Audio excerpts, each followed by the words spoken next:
Hi hello ನಮಸ್ತೆ ಎಲ್ಲರಿಗೂ S media ಚಾನಲಿನ ಮತ್ತೊಂದು ವಿಡಿಯೋಗೆ ಸ್ವಾಗತ ಸುಸ್ವಾಗತ. ಸ್ನೇಹಿತರೆ, ಎಲ್ಲರೂ ಹೇಗಿದ್ದೀರಾ? ಎಲ್ಲರೂ ಚೆನ್ನಾಗಿದ್ದೀರಾ ಅಂದ್ಕೊಂಡಿದ್ದೀನಿ. ನಾನು ಕೂಡ ತುಂಬಾ ಚೆನ್ನಾಗಿದ್ದೀನಿ. ಎಲ್ಲರೂ ಚೆನ್ನಾಗಿದ್ದೀರಾ ಅಂದ್ಕೊಂಡು ಭಾವಿಸ್ಕೊಂಡು ಇವತ್ತಿನ ಒಂದು ವಿಡಿಯೋನ ಶುರು ಮಾಡಿಬಿಡೋಣ. ಇವತ್ತಿನ ಒಂದು ವಿಡಿಯೋದಲ್ಲಿ ಯುಗಾದಿ ಅಮಾವಾಸ್ಯೆ ಮಾರ್ಚ್ 19ನೇ ತಾರೀಕು ಸ್ನೇಹಿತರೆ. 19ನೇ ತಾರೀಕು ಈ ದಿನ ಸ್ನಾನದ ನೀರಿಗೆ ಈ ಎರಡೂ ವಸ್ತುಗಳನ್ನು ಹಾಕಿ ಸ್ನಾನ ಮಾಡಿದ್ದಲ್ಲಿ ನಿಮ್ಮ ಪಾಪಕರ್ಮಗಳು 7 ಜನ್ಮದ ಪಾಪಕರ್ಮಗಳು ಎಲ್ಲವೂ ಕೂಡ ತೊಲಗಿ ಹೋಗಿ ಸಾಕಷ್ಟು ಅದೃಷ್ಟದ ಫಲಗಳನ್ನು ಗಳಿಸಲಿದ್ದೀರಿ ಅಂತಲೇ ಹೇಳಬಹುದು. ಹಾಗಿದ್ರೆ ಈ 7 ರಾಶಿಯವರಿಗೆ ಮಾರ್ಚ್ 19ರಿಂದ ಏನೆಲ್ಲ ಅದೃಷ್ಟದ ಫಲಗಳನ್ನು ಗಳಿಸಲಿದ್ದೀರಿ, ಯಾವುದರ ಬಗ್ಗೆ ಮುಂದಿನ ದಿನಗಳಲ್ಲಿ ಎಚ್ಚರಿಕೆ ವಹಿಸಬೇಕು ಅನ್ನೋದನ್ನ ಇದೇ ವಿಡಿಯೋದಲ್ಲಿ ತಿಳಿಸ್ಕೊಡ್ತಾ ಹೋಗ್ತೀನಿ. ಇದನ್ನೆಲ್ಲ ಕಂಪ್ಲೀಟಾಗಿ ತಿಳ್ಕೋಬೇಕು, ಸಣ್ಣ ಪುಟ್ಟ ಪರಿಹಾರಗಳನ್ನೆಲ್ಲ ಫಾಲೋ ಅಪ್ ಮಾಡಬೇಕು ಅಂದರೆ ಎಲ್ಲೂ ಕೂಡ ವಿಡಿಯೋನ ಸ್ಕಿಪ್ ಮಾಡಬಾರ್ದು. ಅಂದರೆ ವಿಡಿಯೋನ ಕಟ್ ಮಾಡಿ ಓಡಿಸ್ಕೊಂಡು ಹೋಗಿ ನೋಡ್ತೀನಿ ಅಂದರೆ ಫುಲ್ ಇನ್ಫಾರ್ಮೇಷನ್ ಅರ್ಥ ಆಗಲ್ಲ. ಸೊ ಹಾಗಾಗಿ ಎಲ್ಲ ವಿಡಿಯೋದಲ್ಲೂ ತಿಳಿಸ್ತಾ ಇರ್ತೀನಿ. ಮೊದಲಿಂದ ಕೊನೆ ತನಕ ವಿಡಿಯೋನ ವಾಚ್ ಮಾಡಿ. ವಿಡಿಯೋದಲ್ಲಿ ಒಳ್ಳೆಯ ಮಾಹಿತಿ ಸಿಕ್ಕಿದ್ದಲ್ಲಿ ತಪ್ಪದೆ ವಿಡಿಯೋಗೊಂದು ಲೈಕ್ ಕೊಟ್ಟು, ಇನ್ನೂ ನನ್ನ ಚಾನಲ್ನ ಸಬ್ಸ್ಕ್ರೈಬ್ ಮಾಡ್ಕೊಳ್ತಾನೆ ನೋಡ್ತಿದ್ರೆ ಎಸ್ ಮೀಡಿಯಾಗೆ ಸಬ್ಸ್ಕ್ರೈಬ್ ಆಗಿ ನಿಮ್ಮ ಅಭಿಪ್ರಾಯಗಳನ್ನು ಕಮೆಂಟ್ ಬಾಕ್ಸಲ್ಲಿ ತಿಳಿಸಬಹುದು. ಯಾರೆಲ್ಲ ಸಬ್ಸ್ಕ್ರೈಬ್ ಮಾಡಿಕೊಂಡು ಪ್ರತಿನಿತ್ಯ ವಿಡಿಯೋ ವಾಚ್ ಮಾಡ್ತಿದ್ದೀರಾ ಅಂಥವರಿಗೆ ಥ್ಯಾಂಕ್ ಯು ಸೋ ಮಚ್ ಅಂತ ಹೇಳ್ತಾ, ಕಮೆಂಟ್ ಬಾಕ್ಸಲ್ಲಿ ಓಂ ಶಾಂ ಶನೀಶ್ವರಾಯ ನಮಃ ಅಂತ ಕಮೆಂಟ್ ಮಾಡಿ. ಶನಿದೇವರ ಅನುಗ್ರಹದಿಂದ ನಿಮ್ಮ ಜೀವನದಲ್ಲಿರುವಂತಹ ಕಷ್ಟಗಳು, ಸಮಸ್ಯೆಗಳು, ಅಡೆತಡೆಗಳು, ಪ್ರಾಬ್ಲಮ್ಗಳು ಏನೇ ಇದ್ದರೂ ಕೂಡ ಅವೆಲ್ಲವೂ ಸಂಪೂರ್ಣವಾಗಿ ನಿವಾರಣೆಯಾಗಲಿ ಅಂತ ಕೇಳ್ಕೊತಾ ವಿಡಿಯೋದ ಕಡೆ ಗಮನ ಕೊಟ್ಬಿಡೋಣ. ಹೌದು ಸ್ನೇಹಿತರೆ, ಮಾರ್ಚ್ 19ನೇ ತಾರೀಕು ಯುಗಾದಿ ಅಮಾವಾಸ್ಯೆ ಇದೆ. ನಮ್ಮ ಹಿಂದೂ ಪಂಚಾಂಗದ ಪ್ರಕಾರ ಹಿಂದೂಗಳಿಗೆ ಸ್ನೇಹಿತರೆ ಹೊಸ ವರ್ಷ ಅಂದರೆ ಯುಗಾದಿ. ಈ ಯುಗಾದಿ ಅಮಾವಾಸ್ಯೆಯ ದಿನದಿಂದ ಸಾಕಷ್ಟು ಅದೃಷ್ಟವನ್ನು ನೋಡಲಿದ್ದೀರಿ. ಯಾವುದರ ಬಗ್ಗೆ ಎಚ್ಚರಿಕೆಯ ನಿರ್ಧಾರಗಳನ್ನು ತೆಗೆದುಕೊಳ್ಬೇಕು, ಯಾವ ರಾಶಿಯವರಿಗೆ ಅದೃಷ್ಟ ಕುಲಾಯಿಸಲಿದೆ ಅನ್ನೋದನ್ನ ಒಟ್ಟಾರೆಯಾಗಿ ತಿಳಿಸ್ಕೊಡ್ತೀನಿ. ಈ ಅದೃಷ್ಟ ರಾಶಿ ನಿಮ್ಮ ಕುಟುಂಬದಲ್ಲಿ ಮತ್ತು ನಿಮ್ಮ ಸ್ನೇಹಿತರಲ್ಲಿ ಇದ್ದರೆ ತಪ್ಪದೆ ಅವ್ರಿಗೆ ವಿಡಿಯೋವನ್ನು ಶೇರ್ ಮಾಡಿ. ನಿಮ್ಮ ಕಡೆಯಿಂದ ಅವರ ಅದೃಷ್ಟ ಭವಿಷ್ಯವನ್ನು ಅವರು ಕೂಡ ತಿಳ್ಕೊಂಡಂಗಾಗುತ್ತೆ. ಓಕೆ ಸ್ನೇಹಿತರೆ, ಮಾರ್ಚ್ 19ನೇ ತಾರೀಕು ಶುನಾಪಯೋಗ ಮೇಷ ಸೇರಿ ಈ 7 ರಾಶಿಯವರಿಗೆ ಸುಖದ ಸುಪ್ಪತ್ತಿಗೆಯ ಯೋಗ ಅಂತಲೇ ಹೇಳ್ಬೋದು. ತಪ್ಪದೆ ನಾನು ಹೇಳುವಂತಹ ಪರಿಹಾರವನ್ನು ಮಾಡ್ತಾ ಬಂದರೆ ಖಂಡಿತವಾಗಿಯೂ ಸಮಸ್ಯೆಗಳೆಲ್ಲವೂ ನಿವಾರಣೆಯಾಗಲಿದೆ. ಸ್ನೇಹಿತರೆ, ಮಾರ್ಚ್ 19ನೇ ತಾರೀಕು ಯುಗಾದಿ ಅಮಾವಾಸ್ಯೆಯ ದಿನ. ಸ್ನೇಹಿತರೆ, ಈ ರಾಶಿಯವರಿಗೆ ಬುಧನಿತ್ಯ ಯೋಗದ ಜೊತೆಗೆ ಅನೇಕ ಶುಭ ಯೋಗಗಳು ರೂಪುಗೊಳ್ಳುತ್ತಿವೆ. ಇದರಿಂದಾಗಿ ಈ ದಿನದ ಮಹತ್ವ ಇನ್ನಷ್ಟು ಹೆಚ್ಚಾಗಲಿದೆ ಅಂತಲೇ ಹೇಳಬಹುದು. ಚಂದ್ರನ ಸಂಚಾರವು ಕೂಡ ಉತ್ತರಾಷಾಢ ನಕ್ಷತ್ರದಿಂದ ಮಕರ ರಾಶಿಯಲ್ಲಿ ಆಗಲಿದೆ. ಚಂದ್ರನ ಈ ಸಂಚಾರದಿಂದಾಗಿ ಶುನಾಪ ಯೋಗದ ನಿರ್ಮಾಣವಾಗುವುದು. ಏಕೆಂದರೆ ಚಂದ್ರನು 3ನೇ ಮನೆಯಲ್ಲಿ ಬುಧ ಮತ್ತು ಮಂಗಳನು ತನ್ನ ಸಂಚಾರವನ್ನು ಮಾಡುತ್ತಿರುವನು. ಸೂರ್ಯನ ಸಂಚಾರವು ರಾತ್ರಿ ಮೀನರಾಶಿಯಲ್ಲಿ ಸಂಭವಿಸಲಿದೆ. ಹಾಗಾಗಿ ಕುಂಭರಾಶಿಯಿಂದ ಮೀನರಾಶಿಯವರೆಗೆ ಸ್ನೇಹಿತರೆ ಚಲಿಸಲಿರುವಂತಹ ಸೂರ್ಯನ ಮೂಲಕ ಬುಧನಿತ್ಯದ ಯೋಗದ ನಿರ್ಮಾಣವಾಗುವುದು. ಕೆಲ ರಾಶಿಗಳು ಈ ಶುಭ ಯೋಗಗಳ ಲಾಭವನ್ನು ಪಡೆಯಲಿದ್ದಾರೆ. ಈ ರಾಶಿಗಳ ಜೊತೆಗೆ ಕೆಲವು ಜ್ಯೋತಿಷ್ಯ ಪರಿಹಾರಗಳನ್ನು ಸಹ ನಾನು ತಿಳಿಸಲಾಗುತ್ತದೆ. ಈ ಪರಿಹಾರಗಳನ್ನು ನೀವು ಅನುಸರಿಸುವುದರಿಂದ ನಿಮ್ಮ ಜಾತಕದಲ್ಲಿ ಶನಿಗ್ರಹದ ಸ್ಥಾನವು ಬಲಗೊಳ್ಳುತ್ತದೆ ಮತ್ತು ಶನಿದೇವನು ವಿಶೇಷ ಅನುಗ್ರಹಕ್ಕೆ ನೀವು ಪಾತ್ರರಾಗಬಹುದು. ಮಾರ್ಚ್ 19ರಂದು ಯಾವ ರಾಶಿಯವರಿಗೆ ಅದೃಷ್ಟ ಒಲಿಯಲಿದೆ ಅನ್ನೋದನ್ನ ನೋಡ್ತಾ ಹೋಗೋಣ. ಸ್ನೇಹಿತರೆ, ಅಮಾವಾಸ್ಯೆಯ ದಿನದಿಂದ ಸಾಕಷ್ಟು ಅದೃಷ್ಟದ ಫಲಗಳನ್ನು ಗಳಿಸಲಿದ್ದೀರಿ. ಯಾವುದರ ಬಗ್ಗೆ ಮುನ್ನೆಚ್ಚರಿಕೆಗಳನ್ನು ತೆಗೆದುಕೊಳ್ಬೇಕು, ಯಾವ ರಾಶಿಯವರು ಏನೆಲ್ಲ ಪರಿಹಾರಗಳನ್ನು ಮಾಡಬೇಕು ಅನ್ನೋದನ್ನ ತಿಳಿಸ್ಕೊಡ್ತಾ ಹೋಗ್ತೀನಿ. ಮೊದಲನೇದಾಗಿ ಮೇಷರಾಶಿಗೆ ಸೇರಿದ ಜನರಿಗೆ ನಾಳೆ ಶುಭ ದಿನವಾಗಿರುವುದು. ನಿಮ್ಮ ಎಲ್ಲ ಕೆಲಸಗಳಲ್ಲಿಯೂ ಕೂಡ ಶುಭ ಯೋಗಗಳ ಪ್ರಭಾವದಿಂದಾಗಿ ಸಕಾರಾತ್ಮಕ ಫಲಿತಾಂಶಗಳನ್ನು ಪಡೆಯುವಂತಹ ಯೋಗ ನಿರ್ಮಾಣಗೊಳ್ಳುವುದು. ಜೊತೆಗೆ ಕೆಲಸದ ಸ್ಥಳದಲ್ಲಿ ಮೇಷರಾಶಿಗೆ ಸೇರಿದ ಜನರು ಉತ್ತಮ ವಾತಾವರಣವನ್ನು ಹೊಂದಬಹುದು. ಮೇಷರಾಶಿಗೆ ಸೇರಿದ ಜನರಿಗೆ ಕೆಲವು ಹೊಸ ಜವಾಬ್ದಾರಿಗಳು ದೊರಕುವಂತಹ ಸಂಭವ ಕೂಡ ಇದೆ. ನಾಳೆ ಶನಿವಾರದ ದಿನ ಮೇಷರಾಶಿಗೆ ಸ್ನೇಹಿತರೆ ಸಾಕಷ್ಟು ಅದೃಷ್ಟದ ಫಲ. ಏಕೆಂದರೆ ಈ ಅಮಾವಾಸ್ಯೆ ಮುಗಿದ ನಂತರ ಶನಿವಾರದ ದಿನ ತಪ್ಪದೆ ಈ ಒಂದು ಪರಿಹಾರವನ್ನು ಮಾಡುವುದರಿಂದ ಶನಿ ಗ್ರಹ ಬಲಗೊಳ್ಳಲಿದೆ ಸ್ನೇಹಿತರೆ. ಶನಿವಾರದ ದಿನ ಅಂತ ಇಲ್ಲ, ಬುಧವಾರದ ದಿನ ಕೂಡ ಮಾಡಬಹುದು. ಮೇಷರಾಶಿಗೆ ಸೇರಿದ ಜನರು ತಮ್ಮ ನಿಷ್ಠಾವಂತತೆಯಿಂದಾಗಿ ನಿಮ್ಮ ಎಲ್ಲ ಕೆಲಸಗಳನ್ನು ಪೂರ್ಣಗೊಳಿಸಲು ಸಾಧ್ಯವಾಗಲಿದೆ. ವ್ಯಾಪಾರ ವ್ಯವಹಾರವನ್ನು ಮಾಡುವ ಮೇಷರಾಶಿಗೆ ಸೇರಿದ ಜನರು ನಿಮ್ಮ ಹಳೆಯ ಪರಿಚಿತರಿಂದ ಲಾಭ ಪಡೆಯುವುದರ ಜೊತೆಗೆ ನೀವು ಹೊಸ ಸ್ನೇಹಿತರನ್ನು ಪಡೆಯಲು ಉತ್ತಮ ಅವಕಾಶಗಳು ದೊರಕುವ ಸಂಭವ ಕೂಡ ಸಾಕಷ್ಟು ಹೆಚ್ಚಾಗಿದೆ ಅಂತಲೇ ಹೇಳಬಹುದು.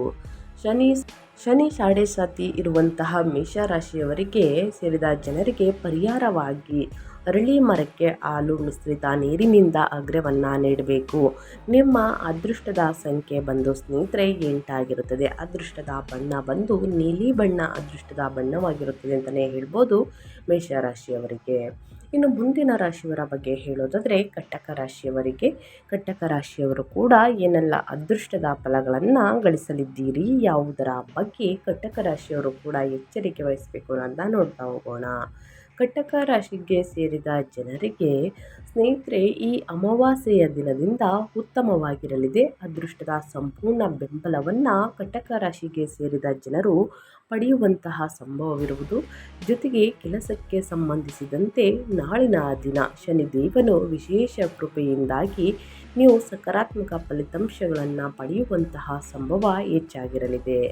ವ್ಯಾಪಾರ ವ್ಯವಹಾರವನ್ನು ಮಾಡುವ ಕಟಕ ರಾಶಿಗೆ ಸೇರಿದ ಜನರು ವ್ಯಾಪಾರದಲ್ಲಿ ವೃದ್ಧಿಯನ್ನು ಹೊಂದಲು ಸಾಧ್ಯವಾಗಬಹುದು.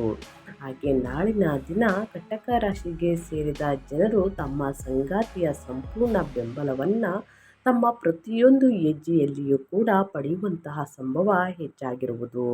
ಜೊತೆಗೆ ನಾಳಿನ ದಿನ ಕಟಕ ರಾಶಿಗೆ ಸೇರಿದ ಜನರ ಮನಸ್ಸು ಸಾಕಷ್ಟು ಶಾಂತಿಯುತವಾಗಿರುವುದರಿಂದ ನೀವು ಸಂತೋಷದಿಂದ ಇರುವಿರಿ. ಕಟಕ ರಾಶಿಯವರು ಪರಿಹಾರವಾಗಿ ಯುಗಾದಿ ಅಮಾವಾಸ್ಯೆಯ ದಿನ ಸ್ನೇಹಿತರೆ ಗಾಯತ್ರಿ ಮಂತ್ರವನ್ನು ಪಠಿಸುವುದರಿಂದ ಕಟಕ ರಾಶಿಯ ಜನರಿಗೆ ಲಾಭದಾಯಕವಾಗಿರಬಹುದು. ಇನ್ನು ನಿಮ್ಮ ಅದೃಷ್ಟದ ಸಂಖ್ಯೆ 2, ಅದೃಷ್ಟದ ಬಣ್ಣ ಬಂದು ಕಪ್ಪು ಬಣ್ಣ ಅದೃಷ್ಟದ ಬಣ್ಣವಾಗಿರುತ್ತದೆ ಸ್ನೇಹಿತರೆ. ಇನ್ನು ಮುಂದಿನ ರಾಶಿಯವರ ಬಗ್ಗೆ ಹೇಳೋದಾದರೆ ಕನ್ಯಾ ರಾಶಿಯವರಿಗೆ.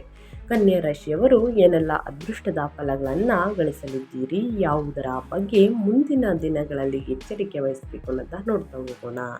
ಕನ್ಯಾ ರಾಶಿಗೆ ಸೇರಿದ ಜನರಿಗೆ ನಾಳಿನ ದಿನ ಶನಿವಾರದ ದಿನದಿಂದ ಸ್ನೇಹಿತರೆ ಸಾಕಷ್ಟು ಬದಲಾವಣೆ ಅಂತಲೇ ಹೇಳಬಹುದು. ಮಾರ್ಚ್ 19ರ ನಂತರ ಸ್ನೇಹಿತರೆ ಆರ್ಥಿಕ ವಿಚಾರಗಳಿಗೆ ಸಂಬಂಧಿಸಿದಂತೆ ಬಹಳ ಉತ್ತಮವಾದ ದಿನವಾಗಿರುವುದು. ನಾಳಿನ ದಿನ ಶುಭ ಯೋಗಗಳ ನಿರ್ಮಾಣದಿಂದಾಗಿ ಕನ್ಯಾ ರಾಶಿಗೆ ಸೇರಿದ ಜನರು ಯಾರೆಂದಿಲಾದರೂ ಸ್ನೇಹಿತರೆ ಸಾಲವನ್ನು ಪಡೆಯಬೇಕಾದ ಪರಿಸ್ಥಿತಿ ಎದುರಾಗುವುದಿಲ್ಲ. ಜೊತೆಗೆ ಮನೆಯಲ್ಲಿ ಸಂತೋಷಮಯವಾದ ವಾತಾವರಣವು ಕೂಡ ಸೃಷ್ಟಿಯಾಗುವಂತಹ ಸಂಭವ ಹೆಚ್ಚಾಗಿರುವುದು.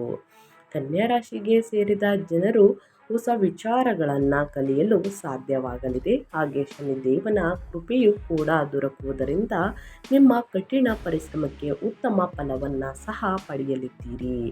ಜೊತೆಗೆ ಕನ್ಯಾ ರಾಶಿಗೆ ಸೇರಿದ ಜನರಿಗೆ ನಾಳಿನ ದಿನ ಪ್ರಯಾಣಿಸುವಂತಹ ಉತ್ತಮ ಅವಕಾಶಗಳು ಕೂಡ ಲಭಿಸಬಹುದು. ಹಾಗಾಗಿ ಪರಿಹಾರವಾಗಿ ಸ್ನೇಹಿತರೆ ಶನಿವಾರದ ದಿನ ಅಥವಾ ಅಮಾವಾಸ್ಯೆಯ ದಿನ ಬಡವರಿಗೆ ನಿರ್ಗತಿಕರಿಗೆ ಕಪ್ಪು ಎಳ್ಳನ್ನು ದಾನ ಮಾಡಿ, ಜೊತೆಗೆ ಉದ್ದಿನ ಬೇಳೆಯನ್ನು ದಾನ ಮಾಡಿ, ಪ್ರತಿ ಶನಿವಾರ ಶನಿ ಸ್ತೋತ್ರವನ್ನು ಹೇಳಿ ಶನಿ ದೇವರಿಗೆ ತೈಲಾಭಿಷೇಕವನ್ನು ಮಾಡಿಸುವುದರಿಂದ ನಿಮಗಿರುವಂತಹ ಆರೋಗ್ಯದಲ್ಲಿರುವ ಸಮಸ್ಯೆಗಳು ಕ್ರಮೇಣವಾಗಿ ಕಡಿಮೆಯಾಗಲಿದೆ. ಹಾಗಾಗಿ ಕನ್ಯಾ ರಾಶಿಯವರು ಪರಿಹಾರದ ರೂಪದಲ್ಲಿ ಈ ಒಂದು ಪರಿಹಾರವನ್ನು ಮಾಡಿ ಉಳಿತಾಗಲಿದೆ. ಇನ್ನು ಮುಂದಿನದಾಗಿ ಹೇಳೋದಾದರೆ ಧನು ರಾಶಿಯವರಿಗೆ.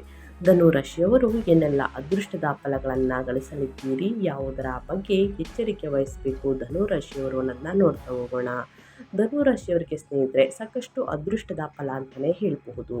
ಅಮಾವಾಸ್ಯೆಯ ದಿನದಿಂದ ಧನು ರಾಶಿಗೆ ಸೇರಿದ ಜನರು ಅದೃಷ್ಟದ ಸಂಪೂರ್ಣ ಬೆಂಬಲವನ್ನು ಪಡೆಯುವುದರೊಂದಿಗೆ ಸಾಕಷ್ಟು ಶುಭ ಫಲಗಳನ್ನು ಪಡೆಯುವಂತಹ ಯೋಗ ಕೂಡ ನಿರ್ಮಾಣಗೊಳ್ಳಬಹುದು.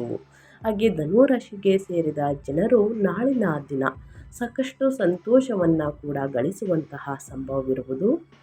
ವ್ಯಾಪಾರ ವ್ಯವಹಾರವನ್ನು ಮಾಡುವ ಧನು ರಾಶಿಗೆ ಸೇರಿದ ಜನರು ನಾಳಿನ ದಿನ ಅಂದರೆ ಅಮಾವಾಸ್ಯೆಯ ನಂತರ ಉತ್ತಮ ನಿರ್ಧಾರವನ್ನು ತೆಗೆದುಕೊಳ್ಳಲು ಸಾಧ್ಯವಾಗಲಿದೆ.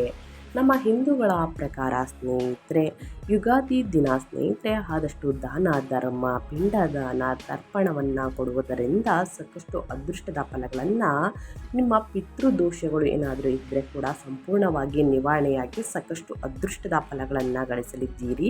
ಇನ್ನು ವೈವಾಹಿಕ ಜೀವನಕ್ಕೆ ಸಂಬಂಧಿಸಿದಂತೆ ಧನುರಾಶಿಗೆ ಸೇರಿದ ಜನರು ಸಂತೋಷಮಯವಾದ ಜೀವನವನ್ನು ನಡೆಸುವ ಅವಕಾಶವನ್ನು ಪಡೆದುಕೊಳ್ಳುವರು. ಧನುರಾಶಿಗೆ ಸೇರಿದ ಜನರು ಹೊಸ ಸಂಬಂಧಗಳನ್ನು ಹೊಂದುವಂತಹ ಯೋಗವೂ ಕೂಡ ಲಭಿಸಬಹುದು. ಜೊತೆಗೆ ಧನುರಾಶಿಗೆ ಸೇರಿದ ಯುವಕರಿಗೆ ಶುಭ ಯೋಗಗಳ ಪ್ರಭಾವದಿಂದ ವಿವಾಹಕ್ಕಾಗಿ ಉತ್ತಮ ಪ್ರಸ್ತಾಪಗಳು ದೊರಕುವ ಸಾಧ್ಯತೆ ಕೂಡ ಹೆಚ್ಚಾಗಬಹುದು ಸ್ನೇಹಿತರೆ. ಇನ್ನು ಮುಂದಿನ ರಾಶಿಯವರ ಬಗ್ಗೆ ಹೇಳೋದಾದರೆ ಮೀನರಾಶಿಯವರು ಏನೆಲ್ಲ ಅದೃಷ್ಟದ ಫಲಗಳನ್ನು ಗಳಿಸಲಿದ್ದೀರಿ, ಯಾವುದರ ಬಗ್ಗೆ ಮುಂದಿನ ದಿನಗಳಲ್ಲಿ ಎಚ್ಚರಿಕೆ ವಹಿಸಬೇಕು ಅನ್ನೋದನ್ನ ನೋಡ್ತಾ ಹೋಗೋಣ. ಧನುರಾಶಿಯವರಿಗೆ ಅದೃಷ್ಟದ ಸಂಖ್ಯೆ ಬಂದು 5, ಅದೃಷ್ಟದ ಬಣ್ಣ ಬಂದು ಹಸಿರು ಬಣ್ಣ, ಅದೃಷ್ಟದ ಬಣ್ಣ ಪರಿಹಾರದ ರೂಪದಲ್ಲಿ ಸ್ನೇಹಿತರೆ ಹಸುಗೆ ಗರಿಕೆ ಅಥವಾ ಸ್ನೇಹಿತರೆ ಹಣ್ಣನ್ನು ತಿನ್ನಿಸಿ, ಬಾಳೆಹಣ್ಣನ್ನು ತಿನ್ನಿಸುವುದರಿಂದ ನಿಮ್ಮ ಜೀವನದಲ್ಲಿರುವಂತಹ ಕಷ್ಟಗಳು ಸಮಸ್ಯೆಗಳು ಹಣಕಾಸಿನ ಪ್ರಾಬ್ಲಮ್ಮು ನಿವಾರಣೆಯಾಗಲಿದೆ ಅಂತಲೇ ಹೇಳ್ಬೋದು. ಧನುರಾಶಿಯವರಿಗೆ ಪರಿಹಾರದ ರೂಪದಲ್ಲಿ ಸ್ನೇಹಿತರೆ ಮೂಕ ಪ್ರಾಣಿಗಳಿಗೆ ಹಣ್ಣು ಹಂಪಲುಗಳನ್ನು ತಿನ್ನಿಸಿ. ಇನ್ನು ಮುಂದಿನ ರಾಶಿ ಮೀನರಾಶಿಗೆ ಸೇರಿದ ಜನರಿಗೆ ಅದೃಷ್ಟಮಯವಾದ ದಿನವಾಗಿರುವುದು. ಈ ಅವಧಿಯಲ್ಲಿ ಮೀನರಾಶಿಗೆ ಸೇರಿದ ಜನರು ತಮಗೆ ಇಷ್ಟವಾಗುವಂತಹ ಕೆಲಸಗಳನ್ನು ಮಾಡುವ ಅದ್ಭುತವಾದ ಅವಕಾಶಗಳನ್ನು ಕೂಡ ಪಡೆಯಲಿದ್ದಾರೆ. ಜೊತೆಗೆ ಶನಿ ಅಸ್ತಮ ಸ್ಥಿತಿಯಲ್ಲಿ ಚಲಿಸುತ್ತಿದ್ದು, ಈ ಕಾರಣದಿಂದಾಗಿ ಯುಗಾದಿ ಅಮಾವಾಸ್ಯೆಯ ದಿನದಿಂದ ಮೀನರಾಶಿಗೆ ಸೇರಿದ ಜನರಿಗೆ ಮಾನಸಿಕ ಶಾಂತಿ ದೊರಕುವಂತಹ ಸಂಭವ ಕೂಡ ಬಹಳಷ್ಟು ವೃದ್ಧಿಯಾಗುವುದು. ಅಮಾವಾಸ್ಯೆಯ ದಿನದಿಂದ ಮೀನರಾಶಿಗೆ ಸೇರಿದ ಜನರು ಯಾವುದೇ ರೀತಿಯ ಕಠಿಣ ಸವಾಲುಗಳನ್ನು ಎದುರಿಸುವ ಪರಿಸ್ಥಿತಿ ಉಂಟಾಗುವುದಿಲ್ಲ. ಶನಿದೇವನ ವಿಶೇಷ ಕೃಪೆಯು ಮೀನರಾಶಿಗೆ ಸೇರಿದ ಜನರ ಮೇಲಿರುವುದು. ಇದರೊಂದಿಗೆ ಮೀನರಾಶಿಗೆ ಸೇರಿದ ಜನರಲ್ಲೂ ಹೊಸ ಕೆಲಸಗಳನ್ನು ಮಾಡಲು ಬಹಳಷ್ಟು ಉತ್ಸಾಹದಿಂದ ಇರುವಿರಿ. ಹಾಗಾಗಿ ಸಾಕಷ್ಟು ಅದೃಷ್ಟದ ಫಲಗಳನ್ನು ಗಳಿಸಲಿದ್ದೀರಿ. ನೀವು ಕೂಡ ಪರಿಹಾರದ ರೂಪದಲ್ಲಿ ಬಡವರಿಗೆ, ನಿರ್ಗತಿಕರಿಗೆ ಕಪ್ಪು ಎಳ್ಳು ಮತ್ತು ಸ್ನೇಹಿತರೆ ಉದ್ದಿನ ಬೇಳೆಯನ್ನು ದಾನ ಮಾಡಿ ಕಪ್ಪು ವಸ್ತುಗಳನ್ನು ದಾನ ಮಾಡಬಹುದು. ಈ ರೀತಿ ದಾನ ಮಾಡುವುದರಿಂದ ಕಷ್ಟಗಳು ಸಮಸ್ಯೆಗಳು ಕ್ರಮೇಣವಾಗಿ ಕಡಿಮೆಯಾಗಲಿದೆ. ಹಣಕಾಸಿನ ಸಮಸ್ಯೆ ನಿವಾರಣೆಯಾಗಲಿದೆ. ಶನಿ ಸ್ತೋತ್ರವನ್ನು ಹೇಳಿ ಶನಿದೇವರಿಗೆ ತೈಲಾಭಿಷೇಕವನ್ನು ಮಾಡಿಸಿ ಒಳಿತಾಗಲಿದೆ. ಇನ್ನು ಮುಂದಿನ ರಾಶಿ ಬಂದು ವೃಷಭ ರಾಶಿಯವರು ಏನೆಲ್ಲ ಅದೃಷ್ಟದ ಫಲಗಳನ್ನು ಗಳಿಸಲಿದ್ದೀರಿ ಅಂದರೆ, ವೃಷಭ ರಾಶಿಯ ಜನರಿಗೆ ಚಂದ್ರನು ನಿಮ್ಮ ಅದೃಷ್ಟದ ಮನೆಯಲ್ಲಿ ಚಲಿಸುವ ಕಾರಣ ಲಾಭದಾಯಕವಾಗಿರುವುದು. ಅದೃಷ್ಟವು ನಿಮಗೆ ಹೆಚ್ಚಿನ ಲಾಭ ನೀಡಲಿದೆ. ನೀವು ಯಾವುದೇ ನಿರ್ಧಾರವನ್ನು ಸಂಯಮದಿಂದ ತೆಗೆದುಕೊಳ್ಳುವುದರಿಂದ ನಿಮಗೆ ದೀರ್ಘಕಾಲೀನ ಲಾಭ ದೊರಕಲಿದೆ. ನಿಮ್ಮ ನಿರ್ಧಾರಗಳು ಸ್ನೇಹಿತರೆ ಸಲಹೆಗಳನ್ನು ಜನರು ಮೆಚ್ಚಲಿದ್ದಾರೆ. ಧಾರ್ಮಿಕ ವಿಷಯಗಳಲ್ಲಿ ಆಸಕ್ತಿ ಹೆಚ್ಚಾಗಿರುವುದು. ಅಲ್ಪ ಅಥವಾ ದೀರ್ಘ ದೂರದ ಪ್ರಯಾಣದ ಸಂಭವವಿರಬಹುದು. ಯಾವುದಾದರೂ ಸ್ನೇಹಿತರನ್ನು ಭೇಟಿಯಾಗಲು ಸಾಧ್ಯವಾಗಬಹುದು. ನಾಳಿನ ದಿನ ಅಂದರೆ ಅಮಾವಾಸ್ಯೆ ಮುಗಿದ ನಂತರ ತಂದೆಯಿಂದ ಸಹಕಾರವನ್ನು ಪಡೆಯಲು ಸಾಧ್ಯವಾಗಬಹುದು. ವೈವಾಹಿಕ ಜೀವನವು ಸಂತೋಷಮಯವಾಗಿರಬಹುದು. ಪರಿಹಾರದ ರೂಪದಲ್ಲಿ ನೀವು ಶನಿ ಮಂತ್ರವನ್ನು ಪಠಣ ಮಾಡಬೇಕು. ಅದೃಷ್ಟದ ಸಂಖ್ಯೆ ಬಂದು 7, ಅದೃಷ್ಟದ ಬಣ್ಣ ಬಂದು ಸ್ನೇಹಿತರೆ ಕೆಂಪು ಬಣ್ಣ ಅದೃಷ್ಟದ ಬಣ್ಣವಾಗಿರುತ್ತದೆ. ಇನ್ನು ಮುಂದಿನ ರಾಶಿಯವರ ಬಗ್ಗೆ ಹೇಳೋದಾದರೆ ತುಲಾರಾಶಿಯವರು ಕೂಡ ಏನೆಲ್ಲ ಅದೃಷ್ಟದ ಫಲಗಳನ್ನು ಗಳಿಸಲಿದ್ದೀರಿ, ಯಾವುದರ ಬಗ್ಗೆ ಎಚ್ಚರಿಕೆ ವಹಿಸಬೇಕು ಅನ್ನೋದನ್ನ ನೋಡ್ತಾ ಹೋಗೋಣ. ತುಲಾರಾಶಿಯ ಜನರಿಗೆ ನಿಮ್ಮ ಸಂತೋಷದ ಮನೆಯಲ್ಲಿ ಚಂದ್ರನ ಸಂಚಾರವು ನಿಮ್ಮ ಸಂತೋಷ ಸಮೃದ್ಧಿಯಲ್ಲಿ ಹೆಚ್ಚಳವನ್ನುಂಟು ಮಾಡಬಹುದು. ನೀವು ಕೆಲಸದ ನಡುವೆ ಸಂತೋಷದ ಸಮಯವನ್ನು ಕಳೆಯಲು ಸಾಧ್ಯವಾಗುತ್ತದೆ. ಸ್ನೇಹಿತರು ಮತ್ತು ಸಂಬಂಧಿಕರನ್ನು ಭೇಟಿ ಮಾಡಲು ಅವಕಾಶಗಳು ಲಭಿಸುವುದು. ಮನೆಯಲ್ಲಿ ಪ್ರೀತಿ ಮತ್ತು ಪರಸ್ಪರ ಸಹಕಾರವೂ ಇರಲಿದೆ. ಇದರಿಂದ ನೀವು ನಿಮ್ಮ ಯೋಜನೆಗಳನ್ನು ಸರಿಯಾಗಿ ಕಾರ್ಯರೂಪಕ್ಕೆ ತರಲು ಸಾಧ್ಯವಾಗಬಹುದು. ಸ್ನೇಹಿತರೆ, ಮಕ್ಕಳಿಂದ ನೀವು ಸಂತೋಷವನ್ನು ಹೊಂದಲಿದ್ದೀರಿ. ತುಲಾರಾಶಿಯ ವಿದ್ಯಾರ್ಥಿಗಳು ಶಿಕ್ಷಣದಲ್ಲಿ ಉತ್ತಮ ಪ್ರದರ್ಶನ ನೀಡಬಹುದು. ಗೌರವ ಮತ್ತು ಉಡುಗೊರೆಯನ್ನು ಪಡೆಯುವ ಅವಕಾಶ ಲಭಿಸಬಹುದು. ತಾಯಿಯ ಆರೋಗ್ಯದ ಕುರಿತು ಸ್ವಲ್ಪ ಚಿಂತೆ ಇರಬಹುದು. ಪರಿಹಾರದ ರೂಪದಲ್ಲಿ ತುಲಾ ರಾಶಿಯ ಜನರು ಅಗತ್ಯವಿರುವಂತಹ ವ್ಯಕ್ತಿಗಳಿಗೆ ಆಹಾರ ಮತ್ತು ಧಾನ್ಯವನ್ನು ದಾನ ಮಾಡಬೇಕು. ಅದೃಷ್ಟದ ಸಂಖ್ಯೆ ಬಂದು 9. ಅದೃಷ್ಟದ ಬಣ್ಣ ಬಂದು ಹಸಿರು ಬಣ್ಣ ಅದೃಷ್ಟದ ಬಣ್ಣವಾಗಿರುತ್ತದೆ ಸ್ನೇಹಿತರೆ. ಸೊ ಹಾಗಾಗಿ ಈ 7 ರಾಶಿಯವರು ಏನೆಲ್ಲ ಅದೃಷ್ಟದ ಫಲಗಳನ್ನು ಗಳಿಸಲಿದ್ದೀರಿ ನನ್ನ ಒಟ್ಟಾರೆಯಾಗಿ ತಿಳಿಸ್ಕೊಟ್ಟಾಯಿತು. ಏನೇ ಡೌಟ್ಸ್ ಇದ್ದರೂ ಕಮೆಂಟ್ ಬಾಕ್ಸಲ್ಲಿ ತಿಳಿಸಿ, ಆನ್ಸರ್ ಮಾಡ್ತೀನಿ. ಇನ್ನು ಅಮಾವಾಸ್ಯೆಯ ದಿನ, ಯುಗಾದಿ ಅಮಾವಾಸ್ಯೆಯ ದಿನ ಸ್ನೇಹಿತರೆ, ನೀರಿನಲ್ಲಿ ನೀವು ಮಾಡುವಂತಹ ಸ್ನಾನದ ನೀರಿನಲ್ಲಿ ಈ 3 ವಸ್ತುಗಳನ್ನು ಬೆರೆಸಿ ಅಥವಾ ಈ 2 ವಸ್ತುಗಳನ್ನು ಬೆರೆಸಿ ಸ್ನಾನ ಮಾಡುವುದರಿಂದ ಪಾಪ ಕರ್ಮಗಳು ಕಳೆದು ಸ್ನೇಹಿತರೆ ನಿಮ್ಮ ಮೇಲಿರುವಂತಹ ನಕಾರಾತ್ಮಕ ಪ್ರಭಾವನೆಲ್ಲ ಹೋಗಲಾಡಿಸಿ ಪಾಸಿಟಿವ್ ವೈಸ್ನ ಅಂದರೆ ಸಕಾರಾತ್ಮಕ ಪ್ರಭಾವವನ್ನು ಅಳವಡಿಸಿಕೊಳ್ಳಲಿದ್ದೀರಿ ಅಂತಲೇ ಹೇಳಬಹುದು. ಮೊದಲನೇದಾಗಿ ನೀವು ಮಾಡುವಂತಹ ನೀರಿಗೆ ಸ್ವಲ್ಪ ಅರಿಶಿಣ, 1 ಕಾಳು ಕಲ್ಲುಪ್ಪು ಮತ್ತು ತುಳಸಿ ಎಲೆಗಳನ್ನು ಮಿಶ್ರಣ ಮಾಡಿ ಸ್ನೇಹಿತರೆ ನೀವು ತಲೆಗೂ ಉಯ್ಕೋಬೋದು ಅಥವಾ ಮೈಗೆಲ್ಲ ಹುಯ್ಕೊಂಡು ಸ್ನೇಹಿತರೆ ಶನಿ ಸ್ತೋತ್ರವನ್ನು ಹೇಳಿ. ಶನಿ ಸ್ತೋತ್ರವನ್ನು ಹೇಳುವುದರಿಂದ ಕಷ್ಟಗಳು ಸಮಸ್ಯೆಗಳು ಕ್ರಮೇಣವಾಗಿ ಕಡಿಮೆಯಾಗಲಿದೆ. ಮನೆಗೂ ಕೂಡ ಅರಿಶಿಣ ಮತ್ತು ಉಪ್ಪಿನಿಂದ ಸ್ನೇಹಿತರೆ ಮನೆ ಒರೆಸುವುದರಿಂದಲೂ ಕೂಡ ಮನೆಯಲ್ಲಿರುವಂತಹ ಕೆಟ್ಟ ದೃಷ್ಟಿಯನ್ನು ಹೋಗಲಾಡಿಸಲಾಗುತ್ತದೆ. ಮಂಗಳವಾರ, ಶುಕ್ರವಾರ ಮತ್ತು ಅಮಾವಾಸ್ಯೆ ಹುಣ್ಣಿಮೆಯ ಸಮಯದಲ್ಲಿ ತಪ್ಪದೆ ಈ ಕೆಲಸವನ್ನು ಮಾಡಿ ಒಳಿತಾಗಲಿದೆ. ಏನೇ ಪ್ರಾಬ್ಲಮ್ ಇದ್ದರೂ ಕೂಡ ಹಣಕಾಸಿನ ಪ್ರಾಬ್ಲಮ್ ಆಗಲಿ, ನಿಮ್ಮ ಹೆಲ್ತ್ ಪ್ರಾಬ್ಲಮ್ ಆಗಲಿ ಸ್ನೇಹಿತರೆ ಉಪ್ಪು ಎಲ್ಲವನ್ನು ನಿವಾರಣೆ ಮಾಡಲಿದೆ ಅಂತಲೇ ಹೇಳ್ಬೋದು. ತಪ್ಪದೆ ಈ ಸಣ್ಣ ಪುಟ್ಟ ಪರಿಹಾರಗಳನ್ನು ಪ್ರತಿಯೊಬ್ಬರು ಮಾಡಿ ಅಂತ ಹೇಳ್ತಾ ನಾನು ವಿಡಿಯೋನ ಎಂಡ್ ಮಾಡ್ತಾ ಇದ್ದೀನಿ. ದಯವಿಟ್ಟು ಇವತ್ತಿನ ಒಂದು ವಿಡಿಯೋದಲ್ಲಿ ಒಳ್ಳೆಯ ಮಾಹಿತಿ ಸಿಕ್ಕಿದ್ದಲ್ಲಿ, ಈ ವಿಡಿಯೋ ಯೂಸ್ಫುಲ್ ಅನಿಸಿದ್ದಲ್ಲಿ ವಿಡಿಯೋಗೆ ಇನ್ನೂ ಲೈಕ್ ಮಾಡ್ದೇ ನೋಡ್ತಿದ್ರೆ ಲೈಕ್ ಮಾಡಿ. ಇನ್ನೂ ನನ್ನ ಚಾನಲ್ನ ಸಬ್ಸ್ಕ್ರೈಬ್ ಮಾಡ್ಕೊಳ್ದೇ ನೋಡ್ತಿದ್ರೆ SPS ಮೀಡಿಯಾಗೆ ಸಬ್ಸ್ಕ್ರೈಬ್ ಆಗಿ ನಿಮ್ಮ ಅಭಿಪ್ರಾಯಗಳನ್ನು ಕಮೆಂಟ್ ಬಾಕ್ಸಲ್ಲಿ ತಿಳಿಸಬಹುದು. ಯಾರೆಲ್ಲ ಸಬ್ಸ್ಕ್ರೈಬ್ ಮಾಡಿಕೊಂಡು ಪ್ರತಿನಿತ್ಯ ವಿಡಿಯೋ ವಾಚ್ ಮಾಡ್ತಿದ್ದೀರಾ ಅಂಥವರಿಗೆ ಥ್ಯಾಂಕ್ ಯು ಸೋ ಮಚ್ ಅಂತ ಹೇಳ್ತಾ ನಿಮಗೂ ಮತ್ತು ನಿಮ್ಮ ಕುಟುಂಬಕ್ಕೆ ತುಂಬಾ ಒಳ್ಳೆಯದಾಗಲಿ. ಮತ್ತೊಂದು ವಿಡಿಯೋ ಜೊತೆ ಮತ್ತೊಂದು ಹೊಸ ಭವಿಷ್ಯದಲ್ಲಿ ಹೊಸ ಅಪ್ಡೇಟಲ್ಲಿ ಸಿಗ್ತೀನಿ. Thank you for watching.